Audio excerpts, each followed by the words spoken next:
Hello everyone, welcome and welcome back to the channel. In today's video, we will start Unit 2 of Block 7. The name of this unit is Language Planning.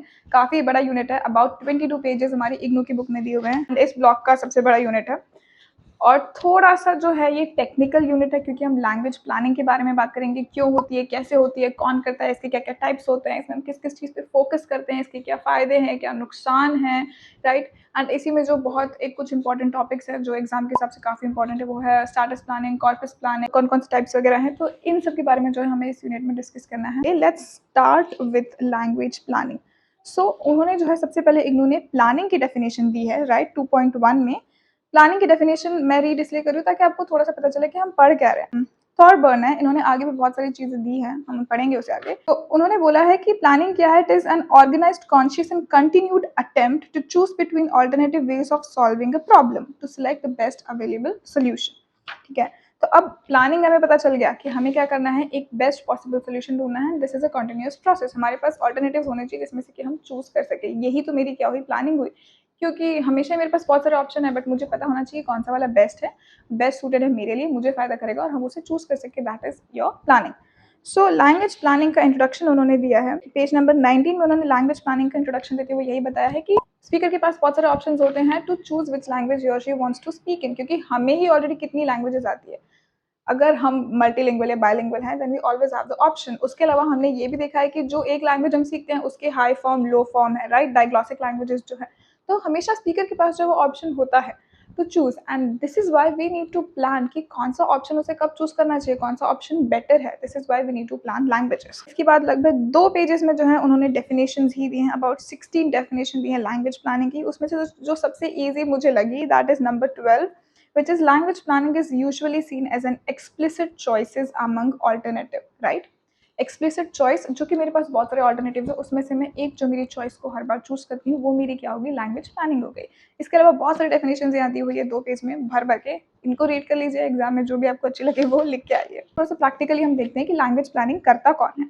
सो ये 3 लोग जो है ये decide करते हैं कि language planning होती क्या. सबसे पहला है गवर्नमेंट, दूसरी है गवर्नमेंट ऑथराइज्ड एजेंसीज और तीसरा है नॉन गवर्नमेंट बॉडीज. ये 3 जो है मेनली ये लैंग्वेज प्लानिंग करते हैं. इसके अलावा बुक में आपको कहीं पे भी एलपी लिखा हुआ अगर दिखे ना तो कंफ्यूज नहीं होइएगा, LP is language planning.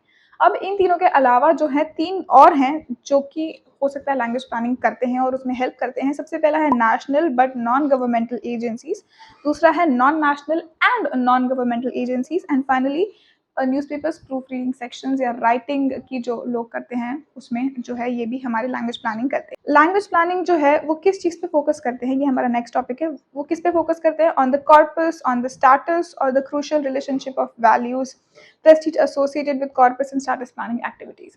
Corpus and status planning को हम आगे देखेंगे तो डरिए नहीं, बट इन चीज़ों पे वो जो है फोकस करते हैं. अब ये किसके लिए होती है, फॉर हुम. ओके, हम 3 चीज़ें देख रहे हैं, कौन करता है, क्या करता है और किसके लिए करता है.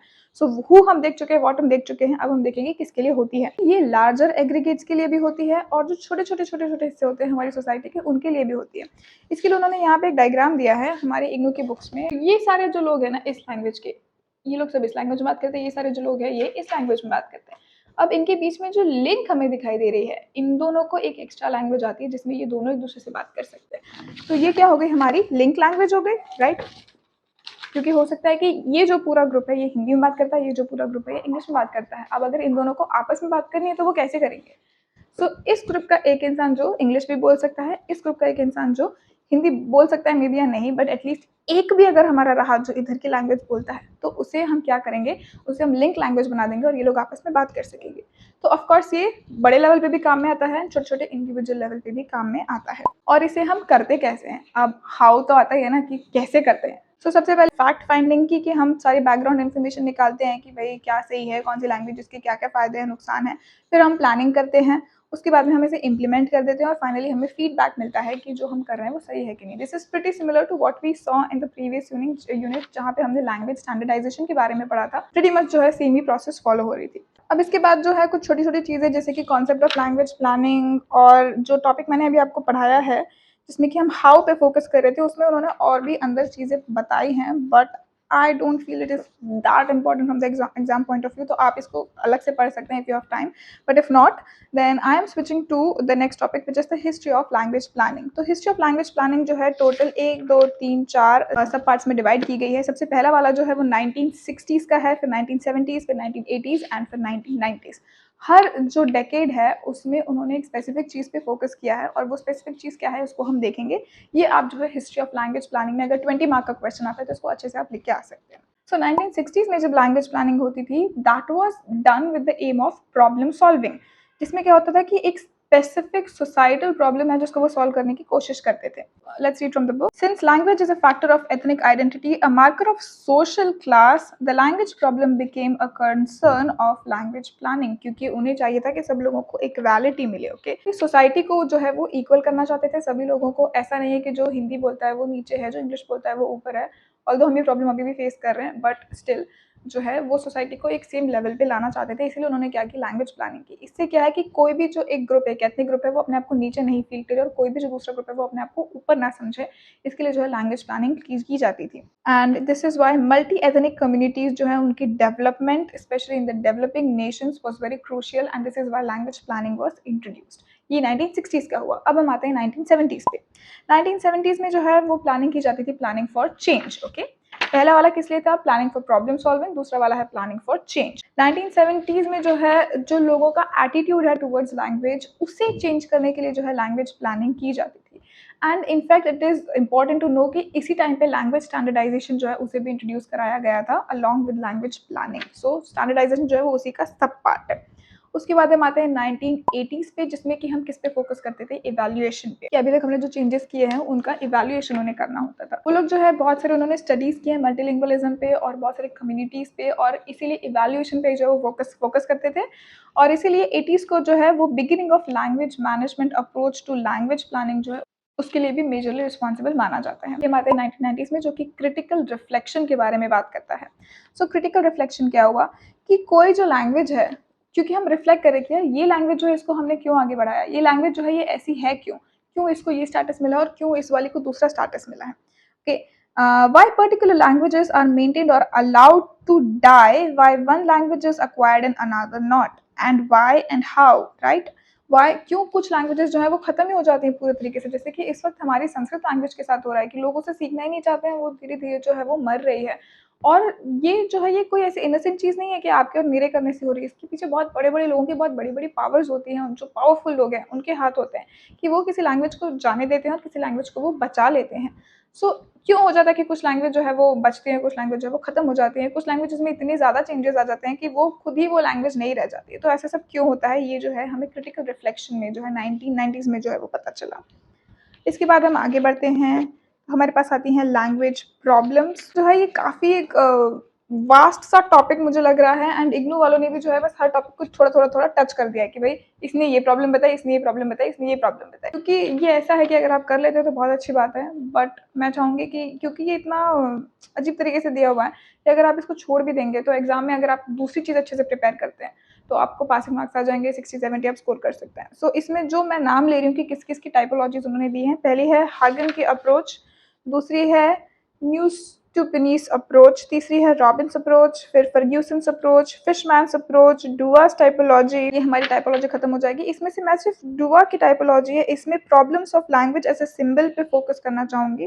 तो डुआ जो है उसने जो है अलग अलग 4 सब कैटेगरीज में डिफाइन किया है कि कौन कौन सी टाइपोलॉजी में जो प्रॉब्लम है वो होती है। Structure, use, user, material and language as a symbol की बेसिस पे उसने डिस्क्राइब किया है इसको। सबसे पहला जो है लैंग्वेज एज ए सिंबल, जिसमें उसने बात की है मल्टी लेवल आइडेंटिटीज के बारे में, राइट, और लैंग्वेज को क्या स्टेटस मिलता है, उसका सोशियो इकोनॉमिक एडवांटेजेस क्या होते हैं, इनकी बात की है। दूसरा वाला जो है वो है problems of language structure. Structure में क्या क्या आ जाता है, लैंग्वेज का code, speech problem, codification, elaboration, cultivation, standardisation and modernisation.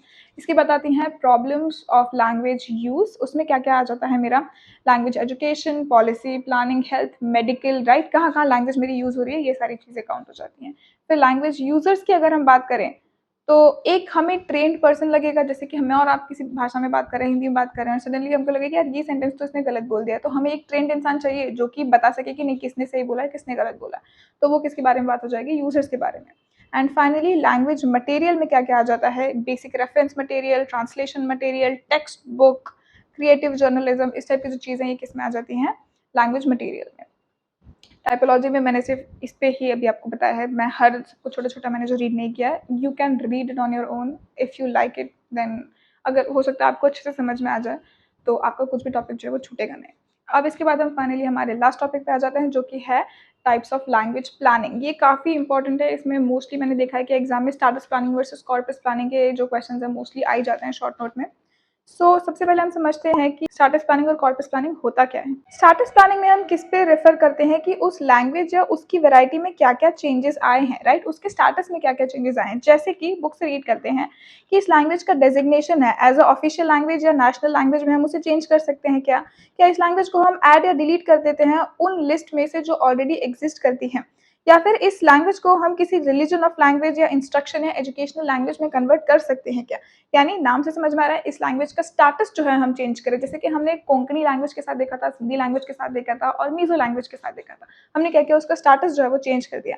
वही कॉर्पस प्लानिंग क्या होती है कि हम उसके बेस में कुछ चेंजेस लाते हैं, जैसे कि उसकी वोकैबुलरी, उसकी मॉर्फोलॉजी, उसकी स्पेलिंग, या फिर हम एक नई स्क्रिप्ट को अडॉप्ट कर ले, जैसे कि हमने हिंदी में किया है कि हम हिंदी को इंग्लिश की तरह लिखने लगे हैं, राइट। तो ये क्या हो गया, कॉर्पस चेंजेस हो गए। It is basically concern with changing the structure और कॉर्पस ऑफ द लैंग्वेज और the nature of the language itself. तो ये मेरी क्या होगी, status planning versus corpus planning. ऐसे ही उन्होंने और भी अलग अलग टाइप्स ऑफ लैंग्वेज प्लानिंग दी है, जैसे कि comprehensive planning versus partial planning. तो जिसमें स्टेटस एंड कॉर्पस दोनों प्लानिंग आ जाए वो मेरी क्या हो जाएगी, कॉम्प्रिहेंसिव प्लानिंग। फिर आती है global versus local planning. Global planning में जो है major socio psychological and emotional concerns की हम बात करते हैं, राइट। और लोकल में क्या होता है कि हम छोटे छोटे लोगों के इंडिविजुअल लेवल पे जो प्रॉब्लम्स है वो हम सॉर्ट करते हैं। फिर आती है imperative planning versus indicative planning, यानी कि बाय कंपल्शन अगर प्लानिंग है तो वो होती है मेरी इम्पेरेटिव, वहीं जो इंडिकेटिव प्लानिंग है उसमें कोई कंपल्शन नहीं होता है। Centralise planning versus decentralise planning, इसमें क्या होता है कि सारे सेंट्रलाइज प्लान होते हैं फॉर ऑफिशियल और पब्लिक। इसमें एकेडमिक इंस्टीट्यूशन या फिर जो पॉलिटिकल कंट्रोल से बाहर है वैसी चीज़ों को भी हम इंक्लूड करते हैं। वहीं जो प्रोविंशियल लेवल पे जो लोकल गवर्नमेंट चेंजेस करती हैं हम क्या कहते हैं, डिसेंट्रलाइज प्लानिंग, यानी छोटे लेवल पे बड़े लेवल पे, जैसे कि पूरे इंडिया लेवल पे चेंज किया तो क्या हो जाएगी, सेंट्रलाइज प्लानिंग। लेकिन अगर स्टेट के खुद में कुछ चेंजेस होते हैं कि मान लीजिए महाराष्ट्र ने बोल दिया कि अब से हमारी सारी पढ़ाई जो है वो मराठी में ही होगी, तो वो क्या हो जाएगी, लोकलाइज प्लानिंग। यूनिट जो है वो थोड़ी सी ज़्यादा लंबी है, इसलिए मैं इसे 2 पार्ट्स में बनाऊंगी। First part and second part. अभी जो है पहला पार्ट चल रहा है, इसके बाद you make sure that you watch the second part, ताकि ये जो पूरी यूनिट आपकी कंप्लीट हो जाए, एग्जाम आप इसको अच्छे से अटेम्प्ट कर पाएँ।